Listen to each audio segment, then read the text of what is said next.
Hello बच्चों, you are welcome in Future Study Point. और आज आप पढ़ेंगे यहाँ पे क्लास 10 साइंस क्वेश्चन पेपर 2024-25 जो रिसेंटली हुआ है 20 फरवरी को। तो उसका सॉल्यूशन कराने जा रहे हैं। तो बच्चों, section A, section B, section C solution पहले करा चुके हैं। तो डिस्क्रिप्शन बॉक्स में लिंक दे रखा है, आप वहाँ से स्टडी कर सकते हैं। आज कराने जा रहे हैं सेक्शन डी। तो फिलहाल क्वेश्चन नंबर 34 करा रहे हैं। बाकी के क्वेश्चन हम नेक्स्ट जो है अपलोड कर देंगे। तो तब तक चैनल को सब्सक्राइब कीजिएगा। तो बच्चों, ये क्वेश्चन नंबर 34 है। Draw the pattern of magnetic field lines for the two parallel straight conductors carrying current of same magnitude I in opposite direction as shown. Show the direction of magnetic field at point O, which is equidistant from the two conductors. Consider that conductors are inserted normal to the plane of a rectangular cardboard. तो हमें जो दे रखा है, actually में हमें दो conductor दे रखे हैं और पहला वाला जो कंडक्टर है उसमें करंट फ्लो हो रहा है डाउनवर्ड, और दूसरा वाला करंट कैरिंग कंडक्टर है उसमें करंट अपवर्ड फ्लो हो रहा है। तो मैग्नेटिक फील्ड लाइंस कैसे शो होती हैं, इसमें राइट हैंड थंब रूल के अकॉर्डिंग क्या होगा, ये सेमी कंसेंट्रिक सर्किल्स हैं, यानी वायर के अराउंड कंसेंट्रिक सर्किल क्या शो करेंगे, मैग्नेटिक फील्ड लाइंस को शो करेंगे। तो यहाँ पर अपवर्ड की तरफ फ्लो हो रहा, ये जो फर्स्ट वायर है और ये सेकंड। तो फर्स्ट वायर में जो है मैग्नेटिक फील्ड लाइन शो करेंगी, जो concentric circle clockwise magnetic field direction को क्या दिखाएगा, क्लॉकवाइज। और यहाँ पर करंट अपवर्ड फ्लो हो रहा सेकंड वायर में। तो यहाँ पर ये कंसेंट्रिक सर्किल इसके चारों तरफ जो होंगे ये मैग्नेटिक फील्ड लाइंस को शो करेंगे। और डायरेक्शन क्या होगा, डायरेक्शन होगा एंटी क्लॉकवाइज।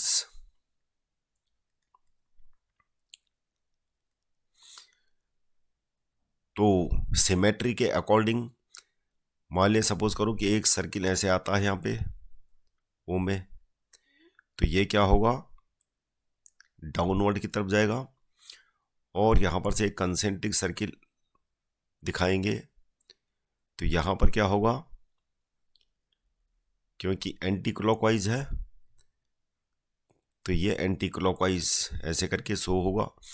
तो दोनों क्या है, डाउनवर्ड की तरफ मैग्नेटिक फील्ड यहाँ पर जो ओ में है, तो दोनों जो सिमेट्री के अकॉर्डिंग जो ऑब्जर्वर है उसको ये डाउनवर्ड दिखेगा, यानी फर्स्ट वायर में और सेकंड वायर में भी से जो मैग्नेटिक फील्ड प्रोड्यूस होगा उसका डायरेक्शन क्या होगा, डाउनवर्ड दोनों का। अब दोनों डाउनवर्ड तो ऐड अप हो जाएंगे दोनों मैग्नेटिक फील्ड। तो हम क्या लिखेंगे यहाँ पे, यानी magnetic field at O downward, यानी कह सकते हैं हम इनवर्ड ऑफ कार्डबोर्ड। तो कार्डबोर्ड के इनवर्ड होगा डायरेक्शन। मान लिया सपोज करो ये कार्डबोर्ड है और दोनों वायर परपेंडिकुलर है। एक मान लिया कार्डबोर्ड है, दोनों वायर के हैं परपेंडिकुलर डायरेक्शन में है, पैरेलल टू ईच अदर। और मैग्नेटिक फील्ड जो प्रोड्यूस होगा ओ में वो क्या होगा, इनवर्ड होगा कार्डबोर्ड के, क्योंकि दोनों मैग्नेटिक फील्ड ऐड हो रहे हैं। इसका सेकंड पार्ट है, in our houses we receive AC electric power of 220 volt in electric iron और electric heater cables having 3 wires with insulation of 3 different colors, red, black and green, are used to draw current from the mains मतलब wires. तो हमें इन क्वेश्चनों का answer देना, what are these 3 different wires called, name them colour wise. तो पहले वाले का आंसर होगा जो रेड वायर है, रेड वाली वायर क्या शो करती है, इसको बोलते हैं लाइव वायर यानी फेज वायर। और ये क्या करता है, brings current from the source. दूसरा कलर कौन सा है, ब्लैक। ब्लैक क्या शो करता है, ब्लैक शो करता है अर्थ वायर को। अर्थ वायर मतलब जो अर्थ में मतलब कि डिग आउट किया जाता है अर्थ को, और वहाँ पर से उसमें साल्ट वगैरह कुछ डालते हैं तो वहाँ से निकाली जाती है एक वायर, उसको अर्थ वायर कहते हैं। और तीसरा कलर वाली जो वायर है वो है ग्रीन, और ग्रीन शो करता है न्यूट्रल वायर को, न्यूट्रल वायर। और बी पार्ट है, what is the potential difference between red wire and black wire. तो रेड वायर और ब्लैक वायर यानी वोल्टेज कितनी थी, 220 वोल्ट। तो 220 वोल्ट की लाइन है, तो अर्थ वायर क्या करती है, मतलब रेड वायर जो है, जो सोर्स है, मान लिया सोर्स है, तो रेड वायर ये क्या है, रेड वायर, ये मान लिया सपोज करो कोई क्या है, एप्लियंस है, और यहाँ पर अर्थ वायर होगी। तो अर्थ वायर क्या है, ये करंट को ला रही है सोर्स से, और ब्लैक वायर क्या करती है, ये it brings the current back to the source. तो ये रोल होता है इसका। तो इसका मतलब क्या है, वोल्टेज क्या होगी यानी पोटेंशियल डिफरेंस क्या होगा, बी। तो potential difference between red wire and black wire क्या हो जाएगा, 220 वोल्ट। सी पार्ट है इसका, what is the role of wire with green insulation in case of accidental leakage of electric current to the metallic body of an electric appliance. तो इसमें क्या होता है, मान लिया सपोज करो कि जैसे कि थ्री पिन प्लग है, और 3 पिन प्लग में क्या होता है, यहाँ पर एक ये रेड वायर होगी, एक ब्लैक होगी, और यहाँ ऊपर क्या होते हैं, न्यूट्रल ग्रीन। और कोई अप्लायंस है, और इसमें कोई फॉल्ट आ गया और इसमें करंट का लीकेज हो गया, तो अगर इंसान कोई इसको टच करेगा तो क्या होगा, उसको शॉक लगेगा।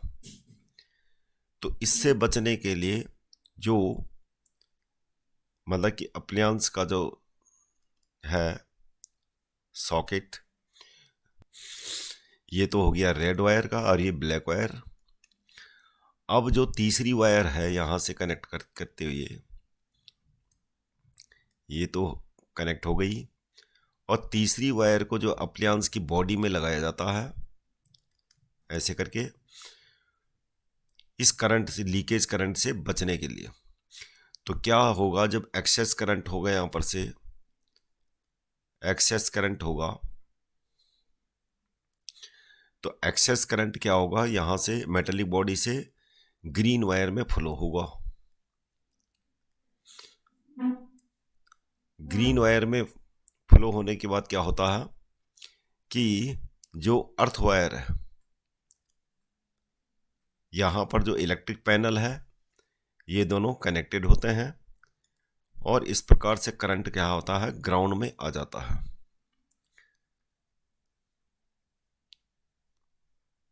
तो ग्राउंड में पास आउट हो जाता है करंट, और इस प्रकार से हम इलेक्ट्रिक शॉक से बच पाते हैं। तो आपने ये लिखना था यहाँ पे कि जो एक्सेस करंट है अप्लायंस में, जो करंट का लीकेज है, it passes through the green wire and pass out to and pass to the ground and saves us from the shocks. Question number, ये बी पार्ट है चॉइस का, by using the given experiment setup how can it be shown that a force is exerted on current carrying conductor AB when it is placed in a magnetic field। तो यहाँ पर जो experimental setup है, यहाँ पर दिखाई दे रहा है एक हॉर्स मैग्नेट दिखाई दे रहा है, और ये साउथ पोल हो गया और ये नॉर्थ पोल, और बीच में क्या है, कंडक्टर है, करंट कैरिंग कंडक्टर AB। तो यहाँ पर कैसे करके पता लगेगा हमें कि फोर्स लग रहा है इस पे कि नहीं? तो हम यहाँ पर अगर स्विच ऑफ करते हैं, स्विच ऑन करेंगे, तो स्विच ऑन करके ही क्या होगा, ये AB क्या है, मूव करने लगेगा। स्विच ऑन करके क्या होगा, AB will move, up and down होगा या लेफ्ट एंड राइट होगा। तो हमें पता लग जाएगा कि ये क्या है, फोर्स इसमें लग रहा है, यानी जो करंट कैरिंग कंडक्टर है उसमें फोर्स लग रहा है, AB मूव करने लगेगा। और यदि हमने इसका डायरेक्शन रिवर्स कर दिया करंट का, तो ये अपोजिट मूव करने लगेगा। तो यहाँ से हमें पता लग जाएगा, क्वेश्चन में क्या पूछ रहा है, how can it be shown that a force is exalted on current carrying conductor AB when it is placed in a magnetic field. तो ये तो तभी पता लगा पाएंगे हम जब स्विच ऑन करेंगे सर्किट को, तो क्या करने लगेगा, मूव करने लगेगा। यहाँ से हमें पता लग जाएगा कि ये इसमें कोई फोर्स लग रहा है। बी पार्ट है, the direction of force can be reverse in 2 ways. तो कौन कौन से तरीके हैं? तो हम 2 तरीके से रिवर्स कर सकते हैं direction of force, by swapping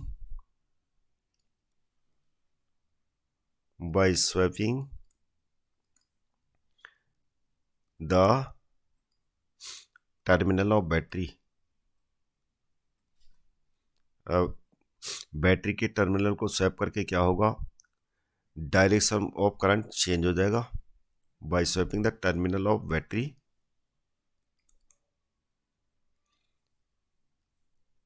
तो ये इससे क्या होगा, करंट का डायरेक्शन चेंज हो जाएगा, उसकी वजह से जो फोर्स है, डायरेक्शन ऑफ फोर्स है, वो क्या हो जाएगा, चेंज हो जाएगा।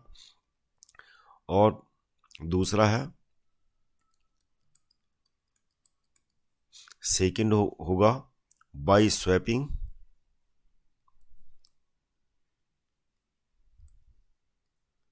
द नॉर्थ साउथ पोल,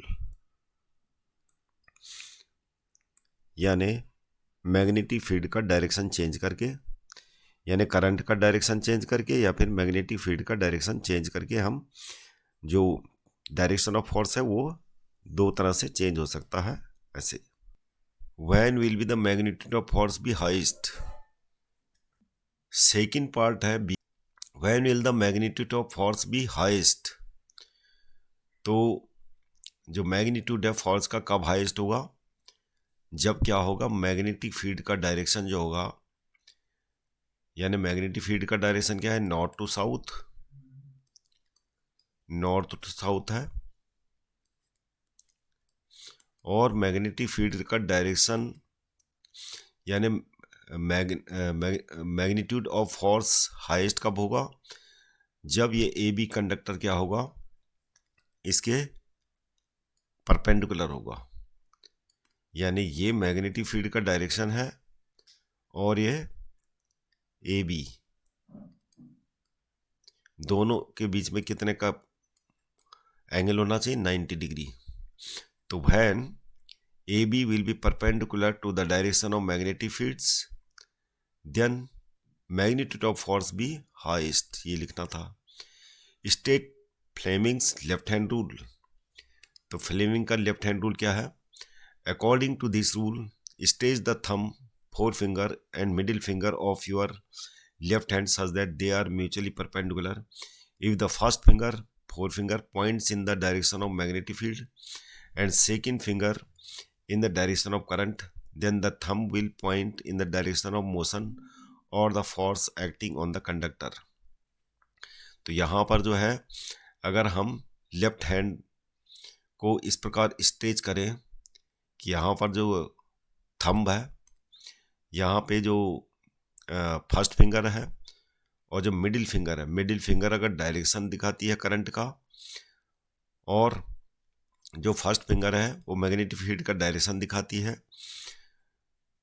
और ये तीनों जो है परपेंडिकुलर, मतलब कि दोनों आपस में क्या है, परपेंडिकुलर, ये परपेंडिकुलर होना चाहिए, दोनों परपेंडिकुलरली, दोनों के बीच में 90 डिग्री का एंगल है। तो जो फोर्स लगेगा यहाँ पे करंट कैरिंग कंडक्टर में, मान लिया करंट कैरिंग कंडक्टर ये है, तो इस पे जो फोर्स लगेगा परपेंडिकुलर डायरेक्शन में लगेगा, जो थंब शो करता है। यही जो है लेफ्ट हैंड रूल है फ्लेमिंग का। तो बच्चों अगले क्वेश्चन को देखने के लिए चैनल को सब्सक्राइब कीजिएगा, लाइक कीजिएगा। Thank you very much for seeing this video.